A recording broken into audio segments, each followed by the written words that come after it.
Salam, sabahınız xeyir olsun. Xoş gördük bir daha sizləri. Dünən biz təlimə başladıq. 2 günlük təlimimizin 2-ci gündə artıq. Dünən biz Microsoft Office proqramlarının tanışlıq etdik və bugün isə süni intellekt, yonca tətbiqləri haqqında, ümumiyyətlə Kənd Təsərrüfatı Nazirliyinin təqdim elədiyi tətbiqlərlə tanış olacaq. Öz istehsal etdiyimiz məhsulların videorolikini hazırlayacaq, reklam xarakterli və ona görə də biz müsabiqə keçirəcək. İlk öncə gəlin başlayaq, Kənd Təsərrüfatında yonca tətbiqi haqqında məlumat verim sizə. Yonca mobil tətbiqindən istifadəyə dair təlimat. Bu, əslində, mobil tətbiqdir. Və bu təlimat kənd təsərrüfatı fəaliyyəti ilə məşğul olan fermerlər üçün istifadəyə verilmiş yonca mobil tətbiqindən rahat istifadəyə dair köməklik göstərilməsi məqsədilə hazırlanmışdır. Yonca mobil tətbiqi elektron kənd təsərrüfatı informasiya sisteminin və inteqrasiya olunmuşdur və bu fermerlərin üzərində həyata keçirdikləri əməliyyatların mobil tətbiqi ilə daha rahat aparılması imkanı yaradır. Yəni bu tətbiq vasitəsilə siz heç yerə getmədən bir çox xidmətləri öz mobil telefonunuzdan əldə edə bilərsiniz. Subsidiya müraciətlərinin edilməsi, əsas səhifə, hava haqqında məlumat, hətta siz bu tətbiq vasitəsilə havanın necə keçməsi daha düzgün şəkildə görə bilərsiniz. Bildirişlər, story, istifadəçi hesabı, page monitoringi, öz əkin sahəsi page monitoringi edə bilərsiniz bu tətbiq vasitəsilə. Xidmətlər və müraciətlər, agrotexnoloji təqvim planı. Təsərrüfatlar, ərazilər, məntəqələr və əkin bəyanları.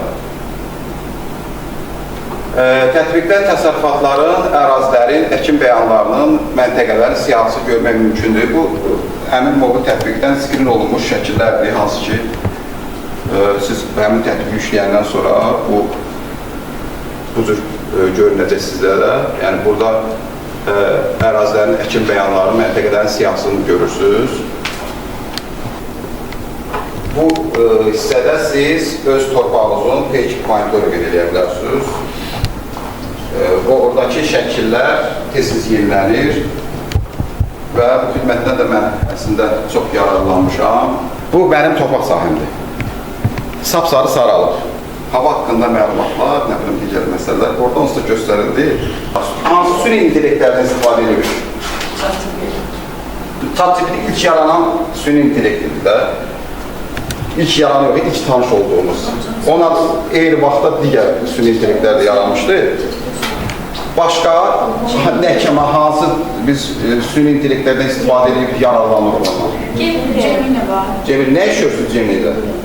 Hər bir şurada görürük. Məsələn? Şəkil hazırlayırıq.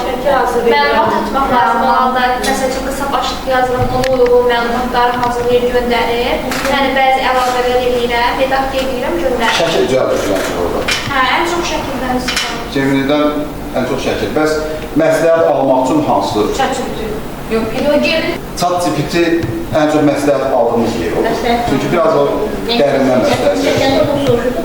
Süni intellekti həm mənfi tərəfləri var, həm müsbət tərəfləri var. Müsbət tərəflər çoxdur əslində. Mənfi tərəfi odur ki, insanların çoxsu, məsələn, ChatGPT-yə yazılır ki, mən filan yerim ağrıyır, mən nə edeyim, məsəl üçün. O da deyir ki, filan şey edəyirəm. O da gedib edir. Tam 100% olaraq inanır o informasiya. Salam. Necəsən? Yazılı yazacaq ki, salam. Salam, çox sağ olun. Mən yaxşıyam, siz necəsiniz? Tutalım, biz burada bir dənə şəkil hazırlayaq.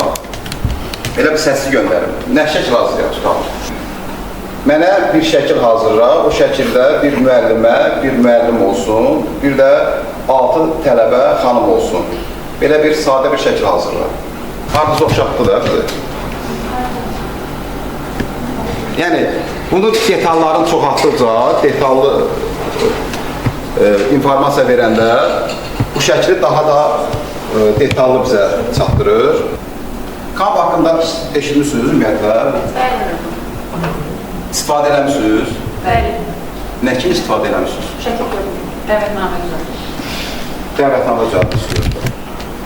Bu şablonu istifadə edərək posterin üzərində işləyə bilərik. Sonra orada, bax, son hazırladıqlarımı göstərəcəm də sizə. Bunlar yəni nə hazırlamışsın? Nəyi orada hazırlanmalı? Bu hazırladıqlarım, bu orada hazırlanır mesela. Baxın. Bu orada hazırlanır. Gidib əlavə kiməsə pul verib xərcləməyə ehtiyac yoxdur. Orada hazırlayırsınız. Yəni, yüksək keyfiyyətdə hazırlayır. Piksellərin sayı çoxdur.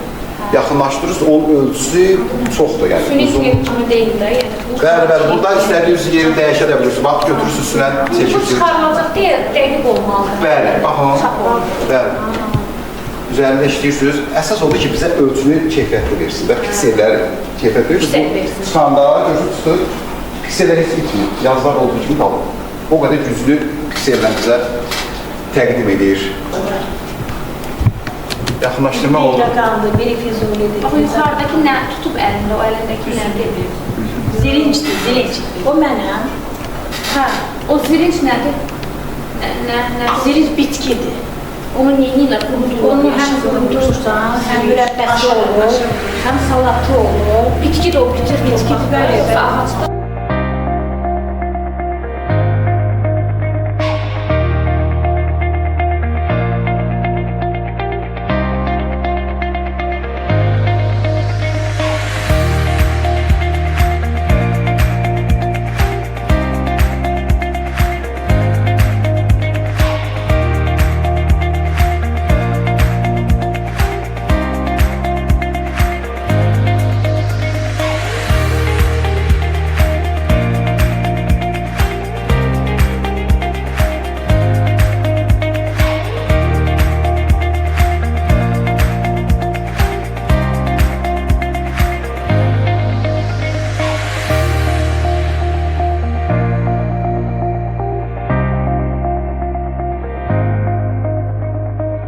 Biz artıq ev tapşırı olaraq sizə vermişdik videolar hazırlansın.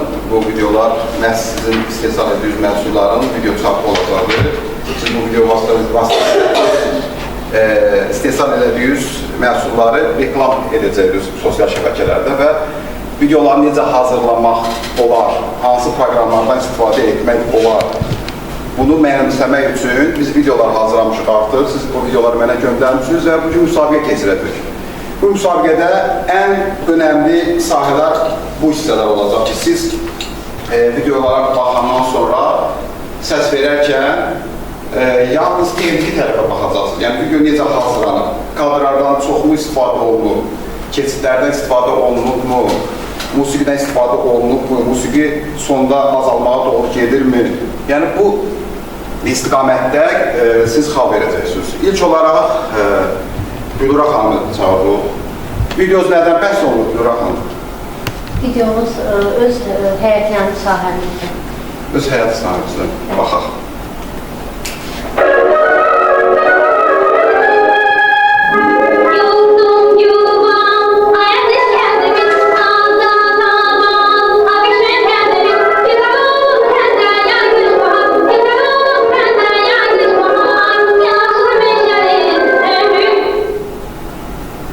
Bu qədər. Neçə saniyə edirsin videos? 18 saniyə. Sonda sanki işıqlar söndü. Yəni, o mənimdə işıqlar söndü ki, biz izləyirik, amma video qəfildən kəsilmiş kimi bizə gəldi də. Yəni, burada musiqinin azalması olmadı. Musiqi ona görə deyirəm ki, azalsın sona yaxın ki, izləyici hiss eləsin ki, bu video sona yaxınlaşır. Ona görə digər səbəblər də var, o digər səbəblər də siz deyəcəksiniz. Öncəsi səbəbi, sonra verəcəyiniz xalq. Buyurun. 8. Öncə səbəbi, sonra verəcəyiniz xalq. Səbəbi biraz, belə deyim də, tez bitir, azdır. Sonda da qəfil çıxsın, ona görə 8. Kadrın effekti yaxşıdır, ona görə 8. Yəni, biz əgər 5-dən yuxarı xal veririksə, bu yüksək xal hesab olunur. Ona görə siz səbəb söyləyəndə müsbət səbəblər daha çox olmalı. Xahiş edən bundan sonra bunları nəzərə alasınız. Buyurun. Aslında mən də 8 verirəm. Bir bal nəyə görə? Çünki çox qaranlıq düşür, yəni effekt qoyulsa. İkinci də ki, əslində yaxşıdır, yəni bir çox şeylər çəkilir də, yəni. Amma azdır da saniyəsi. Çox olsaydı həm. Səbəbi niyə söyləyirik? Səbəbi söyləyirik ki, bizim yaddaşımıza qalsın, bunu mənimsəyək, həm də daha detallı şəkildə bilək. Bu videonun sonluğu da çox anlamsız deyiləm ki, başladı, ağasına başladı bir gündən. Bilmədik ki, bu videonu nəyə görə izlədik, bu videonu niyə çəkilmişdi, nəyə göstərmək istəyirdi. O mahiyyət olmadığına görə və rəngi bozuntuları çox olduğuna görə və bildiyimə görə ki, daha yaxşısını bacara bilər, amma motivasiya olsun deyə həm də alt xal verərdim. Gülbəyən xanım, videonuz nədən bəhs olunur? Mövzu nədir? Valideynin pərtəpöyün turşusu qoyur. Valideyiniz pərtəpöyün turşusu qoyur, fon çəkmişsiniz. Baxaq.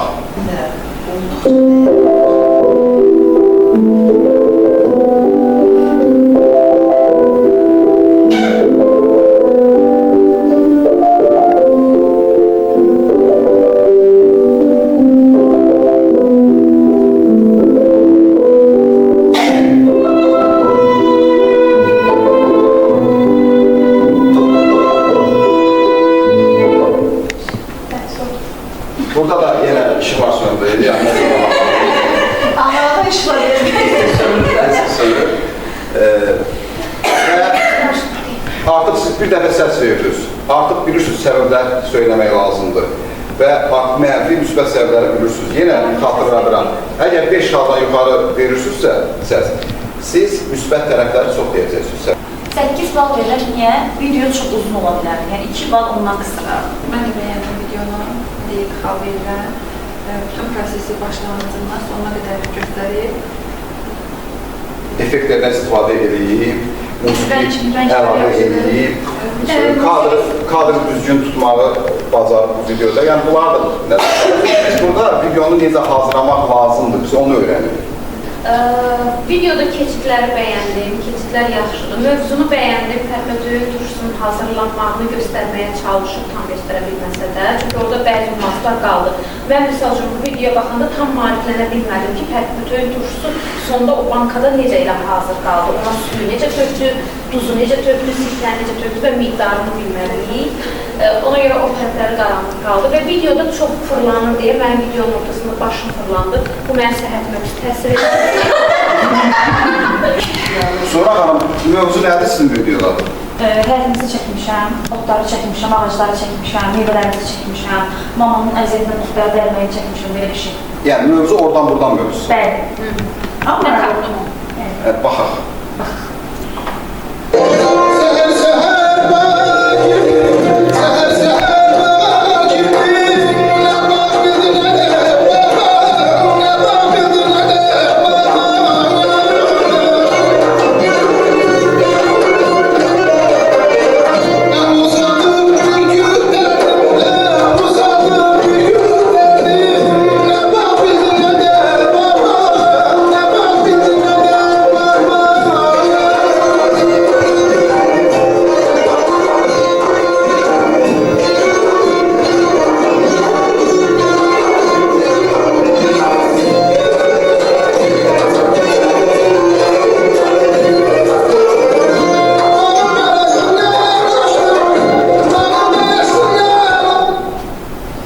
İşıqlar doğdu burada yaptınız. Niyə elə tutarsın? Axırı siz video daxil olunda da qəfildən daxil oldu. Biraz diskinmə yaradır insanda. Qəfildən getdir. Ailesi olsun. Her biri öz istiqbalından, ailesi, anası, atasının yoldaşı, uşaq etmişdir tarihiyesi. Allah ordumuzu olsun. Mən videonu ümumi olaraq bəyəndim. Sadəcə bəyənmədiyim tərəflər var. Proses tam tamamlanmayıb, bankalar yuyulub, bankalar çəkilib, yerləşdirilməyib, necə proses başa çatır onu bilmirik. Video musiqisi düşünürəm ki, öndə olmalıdır. Burada arxa fonda verilib sadəcə musiqi. O önəmlidir, bilmirəm. Sizə görə önəmlidir. Arxa fonda olmasını bəyənmədim. Və keçidlər yoxdur. Videoda riski kəsilir, proses yenə deyil. Video necə bitdi bilmədim. Mənim öz düşüncəmə görə, mənim öz videoma təlimə uyğun bal versəm mən özümə 3 bal verərdim. Çünki bu video həqiqətən də 3 bala layiq videodur, texniki tərəflərə baxanda. Çünki orada mən başlanğıcda musiqinin səsi yüksəkdir, mənim səsim tam eşidilmir, videonun effektini düzgün istifadə etməmişəm, qaranlıq yerlər çoxdur, videonun sonluğu düzgün bitmir, keçidlərdən istifadə etməmişəm, kameranı silkələtmişəm və video əslində orada pomidorları göstərmişəm, sonda isə bağa keçmişəm, əslində onların bağlama prosesini və ya niyə bu videonu çəkirəm, bir mövzusu yaxşı deyil. Ona görə də özümə o videoya görə 3 bal verərdim. Deməli, müsabiqəmiz sona çatdı. Siz bu müsabiqədə həm video çəkmək, daha doğrusu reklam xarakterli video çəkməyin yollarını öyrəndiniz, səhvlər söylədiniz, bir-birinizin videolarına xal verərək, səhvləri söyləyərək, texniki tərəfləri daha da mənimsədiniz və gəlin indi görək, bugünkü müsabiqədə 3-cü yerin sahibi kimdir? 3-cü yerin sahibi... 3-cü yox, 4-cü yerin, 4-cü yerin. 4 yoxdur. 3-cü yerin sahibi 2 nəfər. 2 nəfər. 45 xalla hər iki iştirakçı Gülura xanım və Ülviyə xanım bu müsabiqənin 3-cü yerinə bəli, ikinci yer desəm birinci yer bilinəcək, birinci yer desəm ikinci yer bilinəcək. Ona görə gəlin belə ikinci yerin sahibini deyək. 52 xalla uzun video çəkməyib, qısa video çəkərək Suğra xanım ikinci yerə layiqdir. Əlbəttə ki, Çiçək xanım müsabiqənin birincisidir. Bu Çox sağ olun. Və sizi video bir də baxmalı yox, ənənəyə sadiq qalaraq. Əgər baxaq, bir də baxaq. Çalışın həmişə onları belə edə bilməsəz, səmimi bir video çəkin. Səmimiyyət çünki hər zaman baxışıdır. İnsan bir şeyi istəsə, bəlkə də onun nə bir bunu eləyir, insanın istəyi olsun. Bəli, o zaman xəyal olsun. Mən şəxsən bunu mən görmüşəm özüm. Uşaq vaxt xəyal elədiklərim görmüşəm. Sonra deyirəm ki, bu niyə təkrarladım mən həyatımda? Mən çox başımı xəyal eləmişəm ki, təkrarladım. İstəyirəm, o həyatı təkrarladım. Nə qədər sizə almışlarla yola salırım. Çox sağ olun. Amma dediyiniz eləyəcəm. İnşallah.